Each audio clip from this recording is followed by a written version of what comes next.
last class we had just started discussing the subject. So the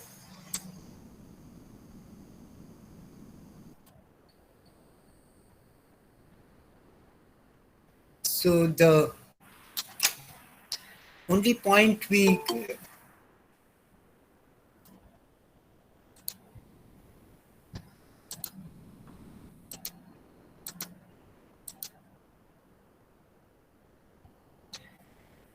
the only point we discussed in the last class was the need for defining system as different from its surroundings.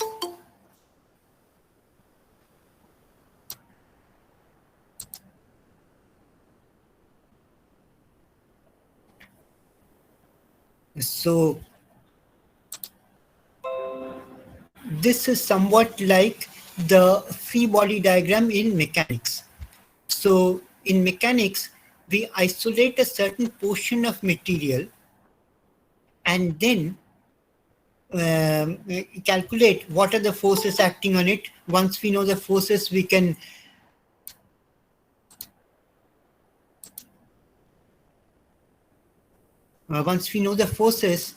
we can determine what is the acceleration. Once we know the forces, we can also calculate the moment. So once we know the moment, we can determine the angular acceleration of the object.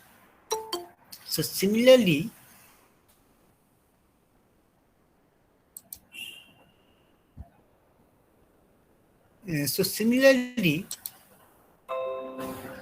uh, in thermodynamics, we separate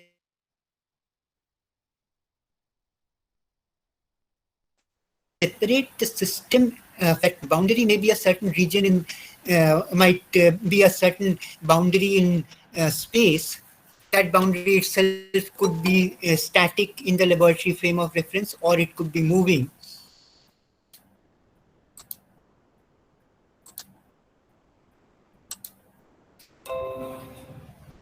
Yeah. Alternatively, the system boundary may be the boundary of a certain amount of material. So, uh, if it's a boundary enclosing a certain amount of material, then the system boundary moves as the material moves. So,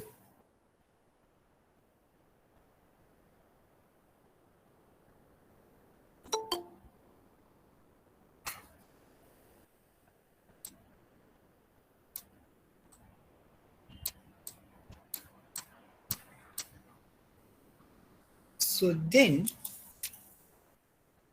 still following this convention that it's called a system, regardless of whether it's a certain volume in space or it's a certain amount of material, there'll be different sorts of systems.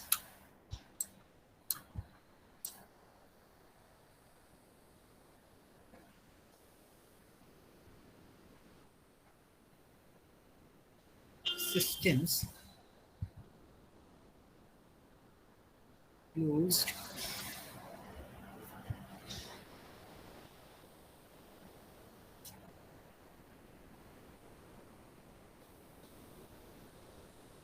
So closed system is one for which no mass crosses the boundary of the system.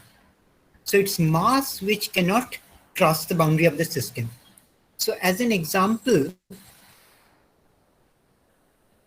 we can take a cylinder with a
Excuse me, sir. Yes. Some people are waiting to join the meet. Oh, Can you please? thank you.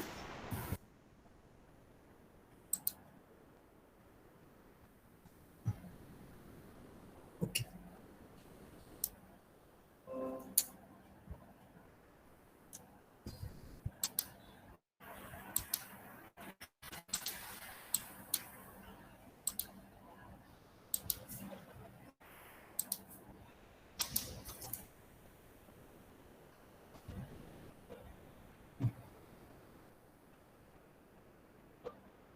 Let's say I have a cylinder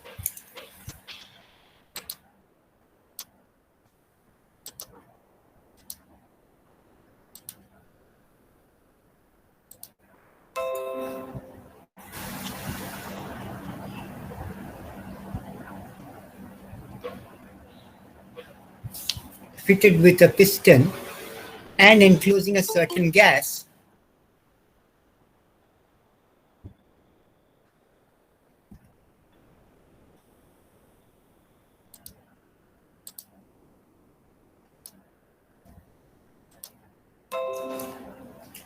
And I define my system boundary to enclose the entire volume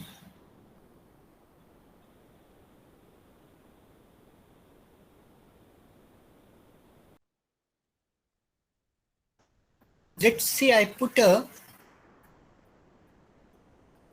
Bunsen burner below it and heat this material. Then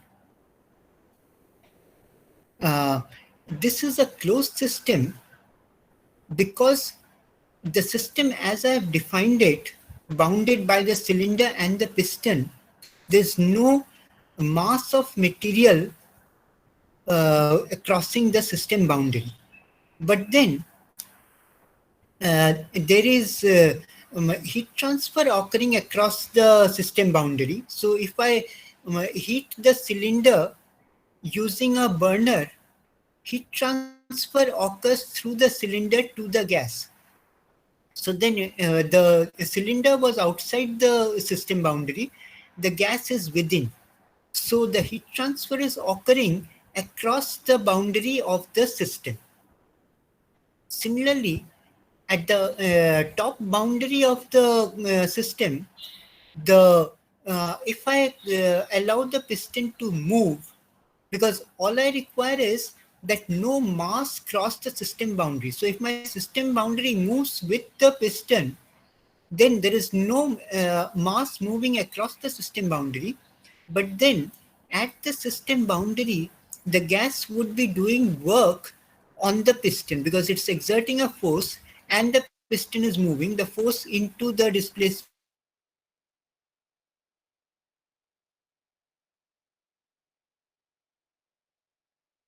gives heat as well as work across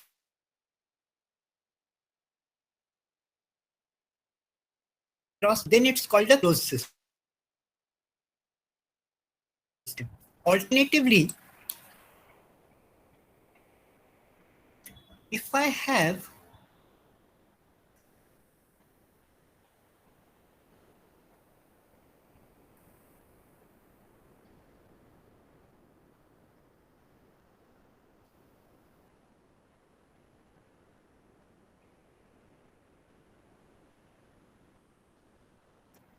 a turbine, so then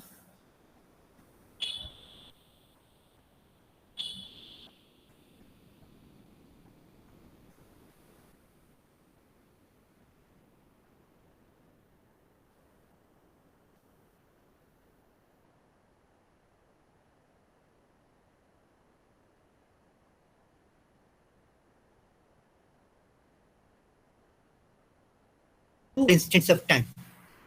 So then I have mass flowing in and I have mass flowing out across the system boundary. I also have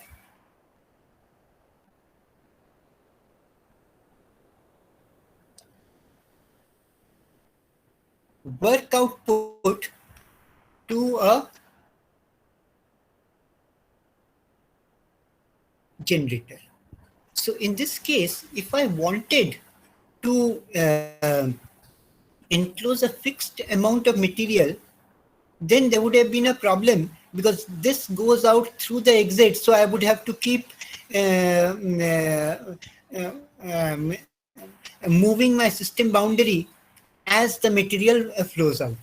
And then I would not have a system at steady state because the material as it comes in is high pressure steam, it goes out as low pressure steam. So the properties inside the system would change as I follow the mass of material.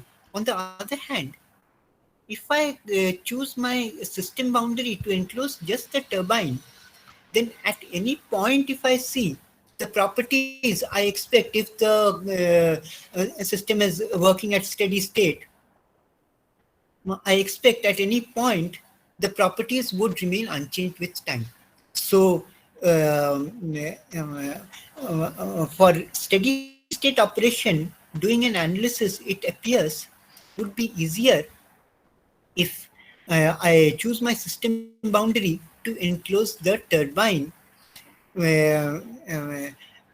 so it follows the turbine boundary rather than a fixed mass of material.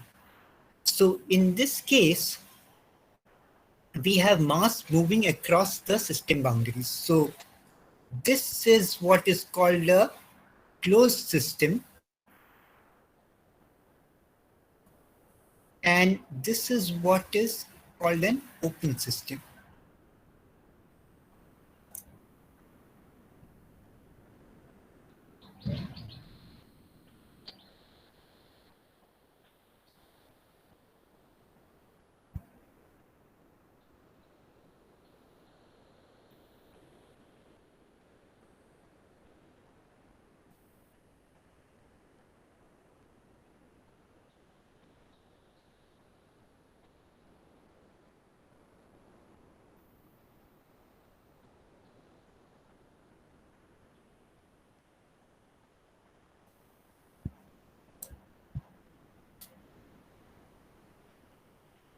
Then you have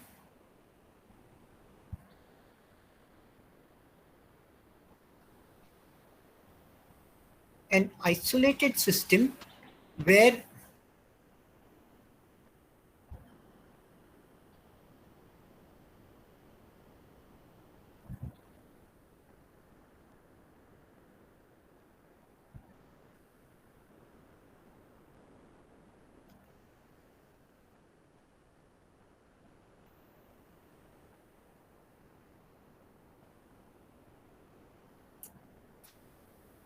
then you could have further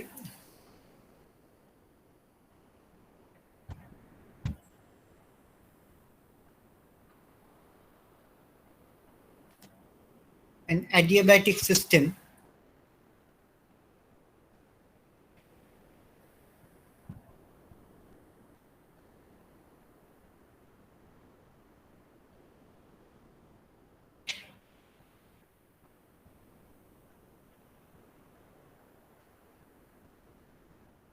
across the system boundary.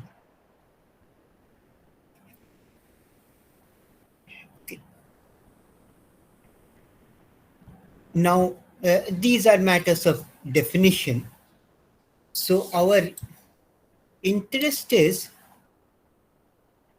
that we know most of in our physics courses in school, we know most of the laws of physics as applicable to a closed system.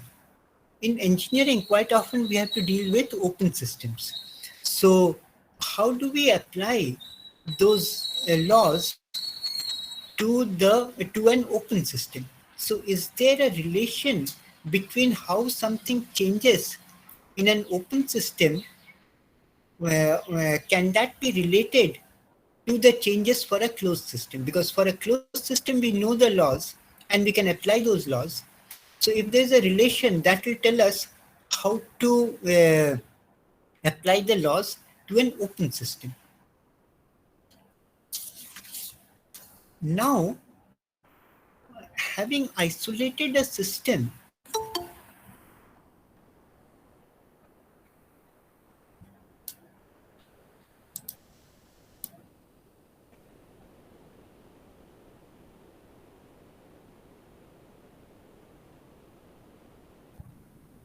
having isolated a system, um, uh, we want to apply the known laws of physics to the system. So, coming back to the example of a free body diagram. So there, typically, if it's a rigid body, you would describe it by its position, velocity, angular velocity, etc. So then, for a thermodynamic system, the first thing we need to figure out is how do we describe the state of the material inside a system. Now, what are we trying to analyze in this case? For a free body diagram, we were interested in the gross motion of the object. So typically in mechanics, we deal with rigid objects. So if it's a rigid body, it is described, the body has a certain mass, it has a certain moment of inertia with its various tensor components, and it has a position, a velocity, and and angular velocity. So then we were interested in the gross motion. So we once we have said it's a rigid body, its motion is described by a few coordinates, a few components of position vector, and by its angular orientation. Now, in thermodynamics, as we can sense from the term thermo, we are interested in what happens if there is heat flow to or from the system. So then comes the question that what does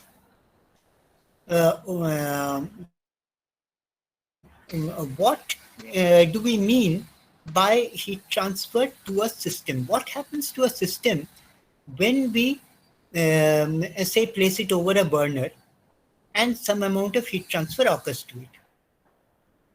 So there are two ways of trying to understand what happens.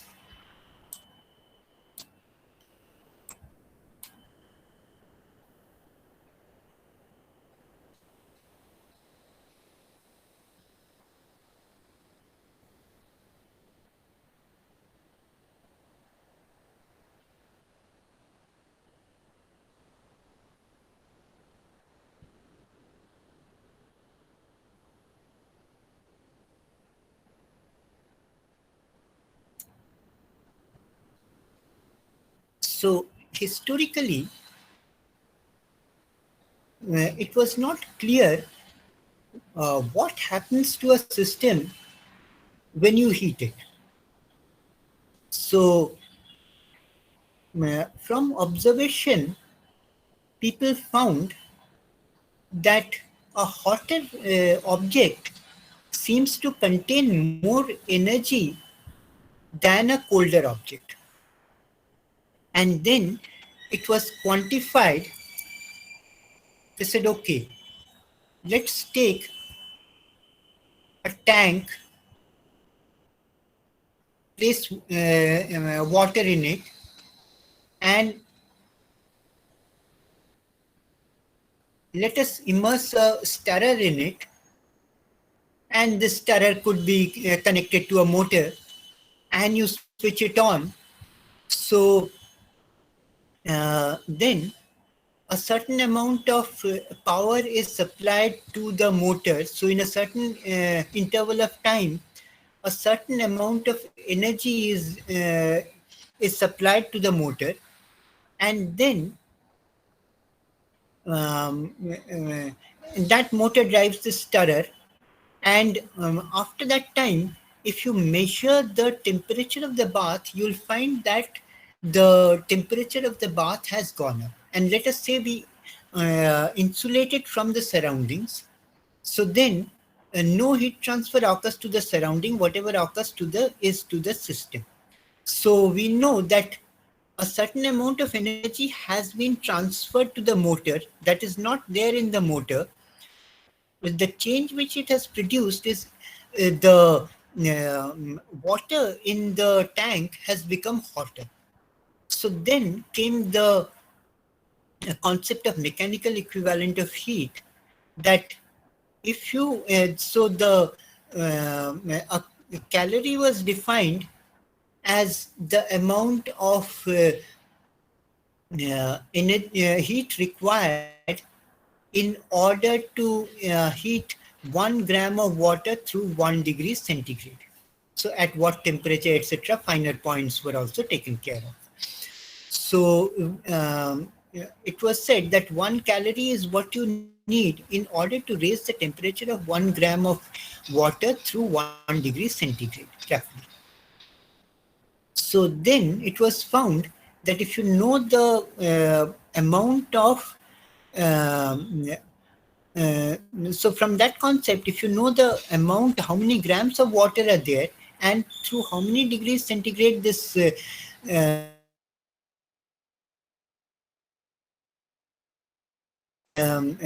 tank stirrer being operated, you know how many calories have gone into this tank, and you know how many joules of energy was supplied to the motor. That energy is not there in the motor. All that has happened is the water has become hotter. So people said that heat must be a form of energy, and now that we can measure how many joules have been supplied to the motor, and how many calories by how many calories of heat have been transferred to the tank, that can give us an equivalence. How many joules is equivalent to how many calories?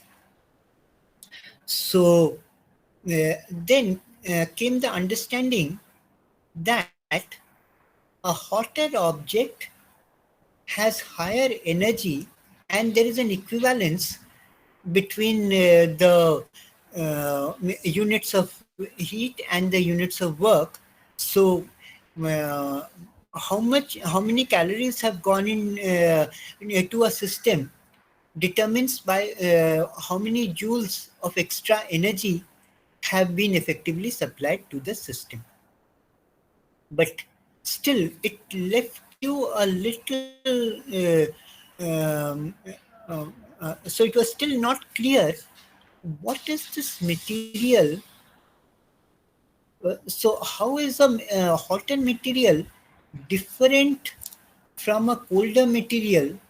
All we know is that there is an equivalence between heat and energy. So the hotter material must be containing more energy than the colder material.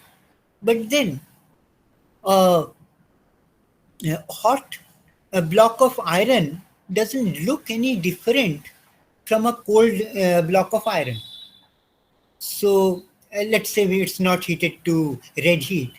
So a block of iron at 30 degrees and a block of iron at 100 degrees look pretty much the same. But we are saying that the block of iron at 100 degrees has more energy than the block of iron at 30 degrees. So what is it which has been added extra? So people said, okay, maybe it's some fluid called caloric. Now, what is this fluid called caloric? We don't see it in the fluid, in the material. So there was a bit of confusion. So then people realized that there are two ways of looking at it. So one is the macroscopic point of view, where you concentrate on the bulk material and you measure its bulk properties. So bulk properties are what you can measure with measuring instruments which are about the same size as your experiment. So you can measure pressure, you can measure temperature, you can measure density. So these are the bulk properties. So if you measure this, so if you measure these properties, you can um, describe the cross properties of the system. Now, the advantage of this description is you can measure these using measuring instruments. So you can measure density. So you can take a certain amount of material, weigh it, take a scale, measure its dimensions. So that gives you the volume. So if you know the volume and the mass, you can calculate the density. Similarly, if you place a manometer against the system, you can measure what is the pressure. Similarly, with a thermometer, you can measure the temperature. So, uh, uh, so these were properties which we could measure. So people said, okay, now we have a new property, something called the temperature, which is a measure of how hot an object is. So um, once people could measure all this, then they observed certain empirical laws.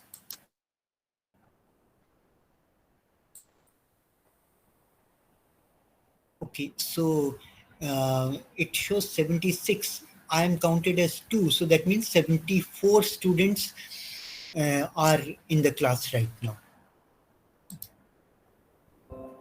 Okay, so then once people could measure all these properties, then they found that a gas at a reasonable pressure seemed to follow certain laws. They found so then from observations they found that the behavior could be explained using certain laws. So that is how we got the Charles law and the Boyle's law. And then it was found that gases obey something called the ideal gas law. So there were deviations from this behavior, but as you go to low pressure, the deviations decrease. So it seemed that similarly you had certain specific heats for solids, etc. So certain laws could be deduced from experimental observations. But then the question arose, why does material behave the way it seems to do? So then came the microscopic point of view that uh, initially it was not very well accepted, uh, but there was a conjecture that material is not a continuum the way we consider it in many of our engineering studies. Say, in mechanics of solids, we consider the material to be a continuous material. Similarly, in fluid mechanics, we consider it to be a continuous fluid. But people said that maybe at the microscopic level, it's not really continuous. It consists of a set of molecules. So then there was no way we could see the molecules because the molecules are smaller than the wavelength of light. But then people said, okay, let us assume that it consists of a set of molecules which are moving around, and then try to deduce what the properties would be. So then came a lot of theories that if you have a set of molecules and if you allow them to collide with each other, what would be the distribution of velocities? And by um, quite elaborate, by quite sophisticated studies, so involving quite involved mathematics. So it was found that the distribution of molecules would tend towards the Maxwell-Boltzmann distribution.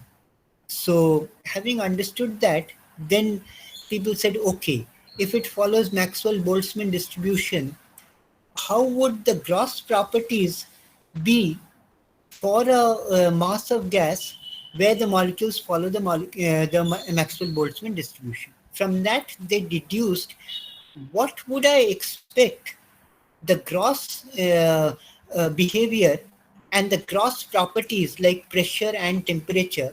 So then, earlier pressure could be measured with a manometer. Now, once you know that the material consists of a set of molecules, the pressure seems to have an explanation from dynamics. If you have molecules which go and collide with the wall, so then its momentum gets reversed when it collides with the wall. The normal component of momentum gets reversed when it collides with the wall. So there's a momentum change of the molecule. If there's a momentum change, it would require a force in order to provide that momentum change. So that force is the pressure. So you have to exert a pressure on a membrane in this wall in order to reflect back the molecules. So that explains why you have pressure.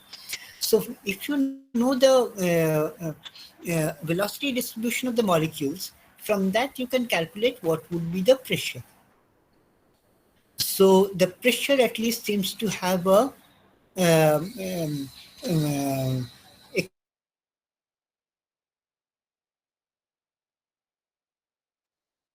from an explanation from coming to the question of temperature. As long as we did not know the molecular nature, we did not know why a hotter material has more energy. But then, if we accept the molecular nature of matter, then as the random velocity of molecules increases, the average kinetic energy of molecules will go up. So then people said, okay, now we understand why an object is hotter. The random molecular motion which occurs at the molecular level, if that increases, that would require energy. So if we are putting in energy, likely that the random molecular motion is increasing. So if you go by the gross motion of the material, the gross motion does not change because of the random molecular motion. So um, the center of mass, its velocity will not change even if you hit an object, because the random molecular motion averages out to zero. So different molecules move in different directions, but that random motion averages out to zero. So, but then that contributes to the energy which you would not see if you calculate the kinetic energy based on only the energy of the center, based on only the velocity of the center of mass, then that would not change because of random motion. But then, although the macroscopic kinetic energy does not change, at the microscopic level, the kinetic energy changes. So if you consider only the total kinetic energy of a system of molecules which are moving at random, that total energy is not equal to the uh, uh, mass into the half mass into velocity square of the center of mass. So if you have two molecules moving at random, so then if you calculate the kinetic energy of each individual mass and add up the two, that will have a higher value than half total mass into velocity of center of mass square. So this you can prove rigorously using certain inequalities, that the kinetic energy due to the motion of the center of mass is not the entire kinetic energy. The If you have relative motion, it would be the entire kinetic energy if um, all the particles are moving with the same velocity. So for a rigid object, it would be true. But if you have relative motion of different parts of the system, in that case, the total kinetic energy is not just the energy because of the motion of the center of mass or because of angular motion of the rigid object. It also has a contribution from the relative motion of individual masses relative to the center of mass. So then, um, if I have a tank of water, it has zero kinetic energy because of a motion of the center of mass. But then the molecules are moving around at random. So because of that, there is a kinetic energy of microscopic motion. So that random velocity, if it increases, the corresponding kinetic energy also increases, and that is what is happening when you heat a system. So if you heat a system, the random molecular motion, that average speed increases. So that is why you require energy in. Now that also explains why for a fixed volume, if you heat a gas, its pressure increases. Because if the velocity of molecules increases, when it hits the wall with more energy, and it hits the wall more frequently because it now has more velocity. So therefore, the pressure increases. So we find that many of the phenomena which appeared mysterious when we could measure only the gross properties now seem to make more sense when we look at the system from a microscopic point of view. So we have the two points of view: the macroscopic point of view, where we measure only certain gross properties of the system, like pressure, temperature, etc., and the microscopic point of view, where we take into account the individual motion of every molecule of the system. So the microscopic point of view seems to tell us why a hotter object has more energy, why a gas, if it is heated, it would exert more pressure. So many of the things which followed as empirical laws from experimental observation now have a rational explanation if we look at the system from a microscopic point of view. So it seems that the microscopic point of view is um, um, gives us a better understanding than the macroscopic point of view. So naturally, the question would be: today we have powerful computers.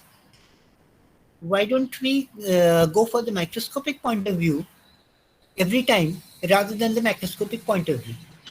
So the problem is that if you want to uh, um, model a system by taking into account the position and velocity of every molecule in the system, then you would have to simulate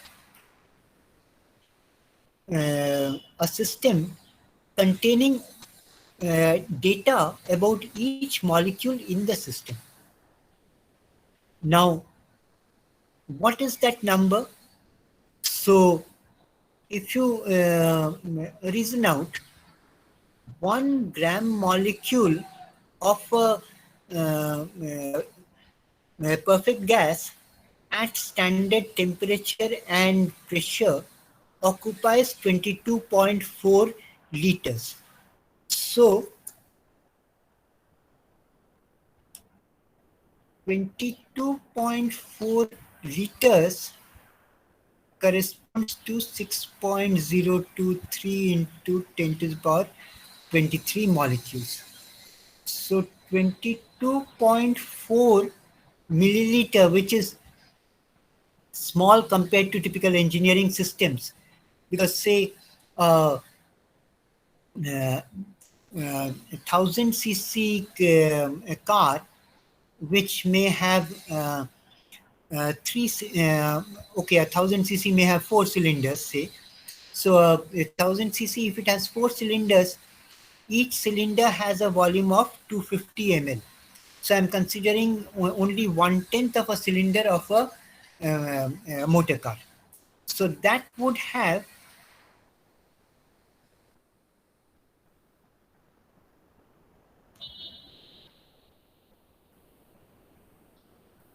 10 to the power 20 molecules. So can we uh, store and compute the motion of these many molecules? So if you see, we still talk in terms of gigabytes, gigaflops, etc. So 1G is 10 to the power 9, whereas this is 10 to the power 20. So this is far higher than what you can store on a computer, let alone compute. So even the position and velocity of so many molecules, it would be on our existing computing devices. So this comes from the fact that your transistor size is larger than molecular size. So if you want to um, uh, uh, compute the uh, motion of each individual molecule of gas, then the size of your computer will be larger than your volume of gas. So the ratio will be at least the size of a transistor by the size of a molecule. So a transistor is not the transistor which we were used to seeing, a small metal object with wires coming out of it. The transistor now is just a film on an integrated circuit, but even that is much larger than a molecule. So then, if you want to compute the uh, uh, motion of every molecule, then your computer size will have to be much larger than your volume of gas. So it doesn't seem that that is a very efficient way of doing it.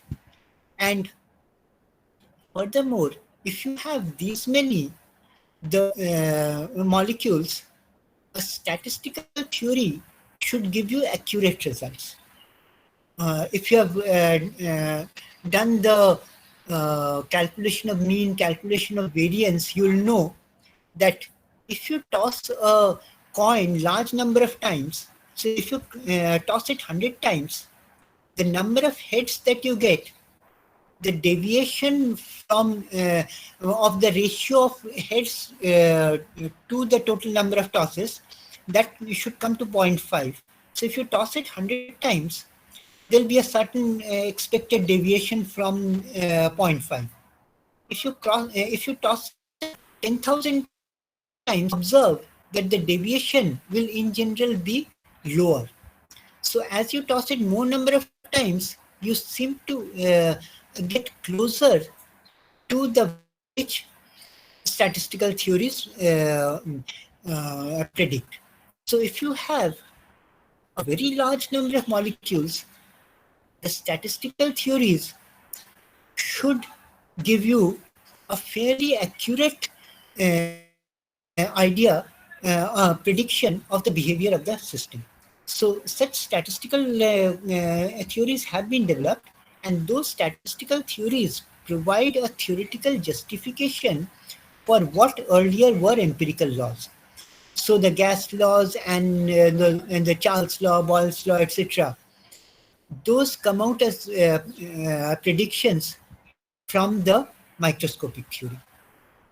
So then the microscopic theory gives you a more complete understanding, but then it is difficult to use it for actual modeling of the system. So the microscopic point of view will go back to it in order to understand better um, um, the empirical observations of the macroscopic point of view. So we'll not use the microscopic point of view for modeling, but we'll use it only for explaining some of what we assume in the macroscopic point of view.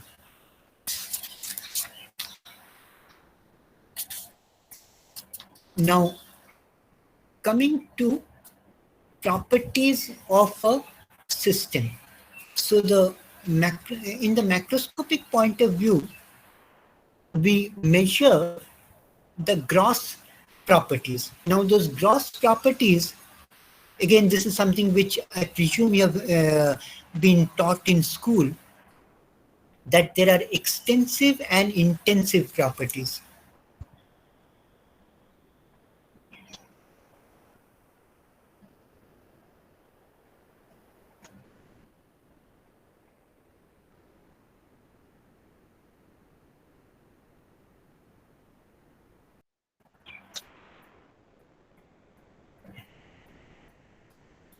So the extensive properties depend on the extent or the amount of material, and the intensive properties um, are independent of the amount of material. So if you see volume, mass, etc., are extensive properties.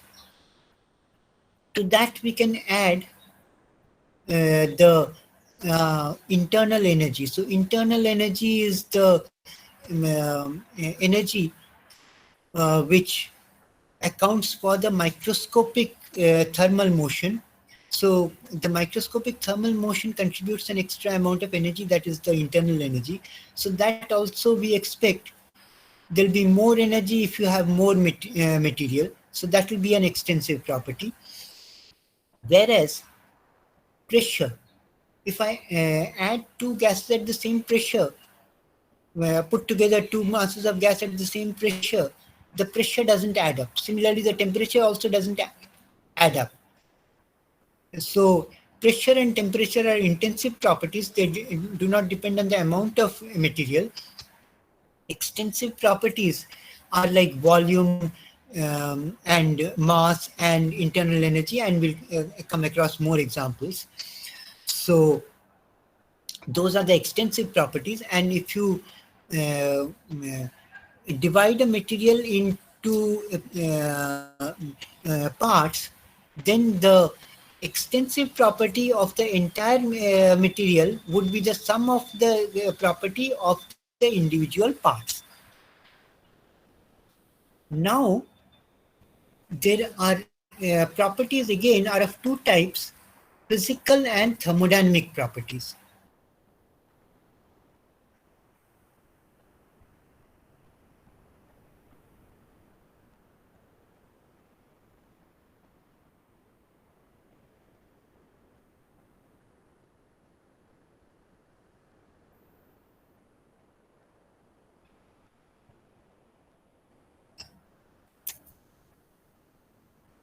So it says a physical property is one that requires the specification of an external coordinate frame to define a reference value for the property. For example, velocity, kinetic energy, elevation, potential energy. So a thermodynamic property does not require an external coordinate frame to define a reference value. For example, temperature, pressure, volume, specific volume. So, okay. Um, Looking at it another way, the physical properties depend on so the physical properties are related to the gross motion of the material. So if I have a block of iron, the physical properties are its position and its velocity. So uh, depending on its position, if it's in a gravitational field, it will have a certain amount of energy, the potential energy. Depending on the velocity of its center of mass in a certain frame of reference, it will have a certain kinetic energy. So these are related to the uh, gross position and the gross velocity of the block of iron. Whereas the thermodynamic property, like the temperature, depends on the internal motion of motion of the molecules of the iron inside the block, which we cannot see. But then the atoms of iron occupy they occupy a lattice structure, and they undergo vibration around the mean position. So that gives it a certain energy. So that energy will increase as you heat it. So those internal vibrations that changes the temperature, and that property is called thermodynamic property. So since that is internal motion, that doesn't depend on the frame of reference, whereas the kinetic energy, how much that will be depends on the frame of reference. So the microscopic motion accounts for the thermodynamic properties, and the bulk motion accounts for the physical properties.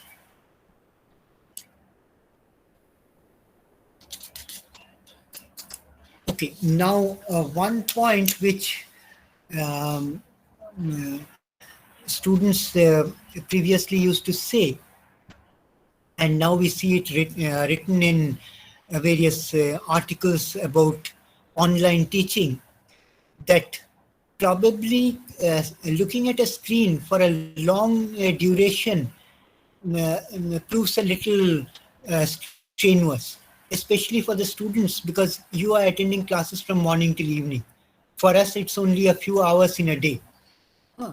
So I remember in last year, students wanted a 5-minute break when we have a double lecture. So do you think you require it? Yes, sir. Yes, sir. Okay, Yes, so Yes, sir. in sir. that case, let's take a 5-minute break, but don't log out, because then time would be wasted in admitting you again. So remain logged in, but we'll take a 5-minute break. So 5 minutes later, we'll join again.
Okay, so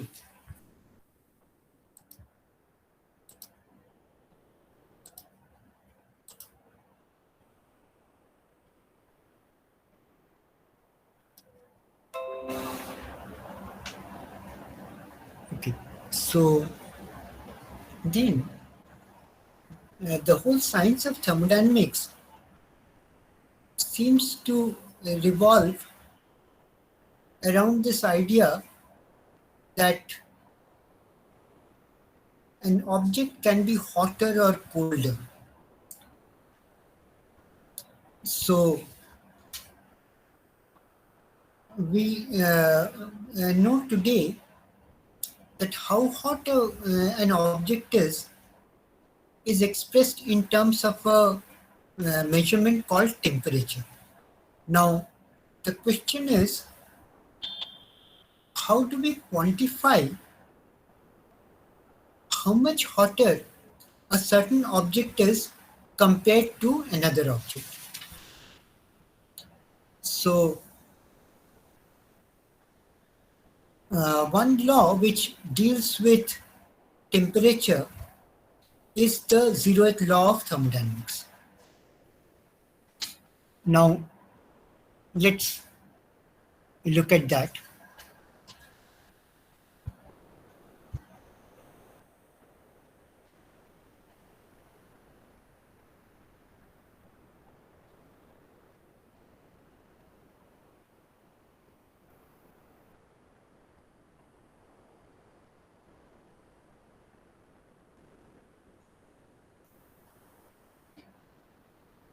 That starts from the idea of thermal equilibrium.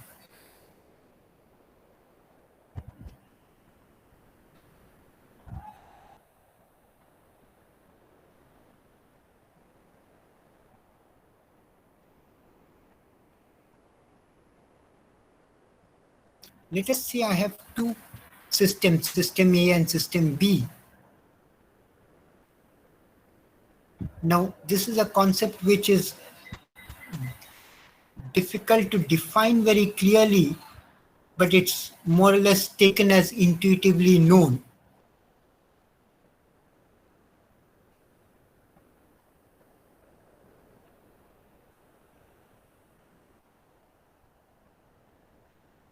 That if the two systems A and B have different level of hotness, they are not equally hot, then if you place an adiabatic wall between them, so the adiabatic wall, it typically could be a thick layer of wood, asbestos, or thermocol.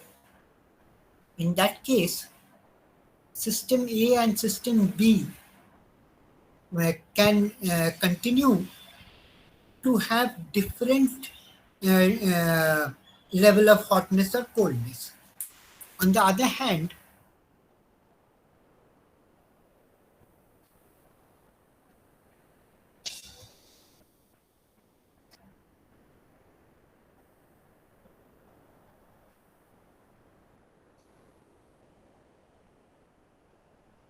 if you place a diathermic wall, so our concept of calorie was this, that there is something called heat which has to be transferred to an object in order to heat it up. So that was called the caloric. So then a wall which allows that to flow through is a diathermic wall. An example could be a thin sheet of metal. A wall which doesn't allow the caloric to flow through is an adiabatic wall. Could be a thick layer of wood or thermocol. So then, two systems are said to be in thermal equilibrium if they are connected by a diathermic wall.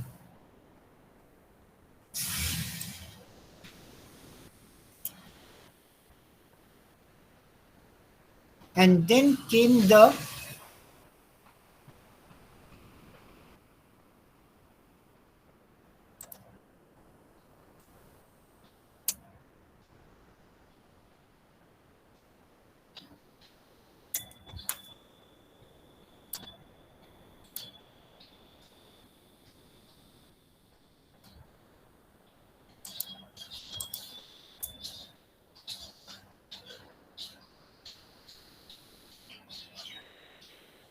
the zeroth law of thermodynamics,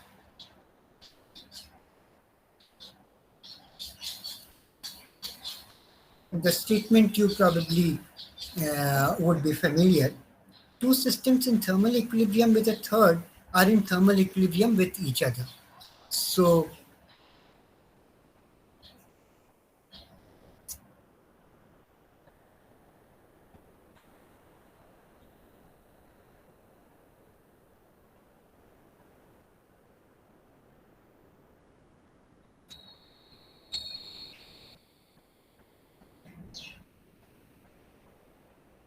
So let us say I have two systems A and B, which are not in thermal equilibrium with each other. They are separated by a diathermic wall.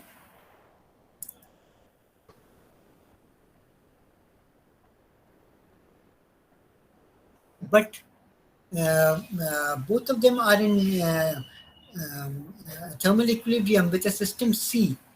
They are separated from system C uh, by a diathermic wall. So separately, both system A and B are in thermal equilibrium with system C. Now, once it has reached that equilibrium, if I isolate it from system C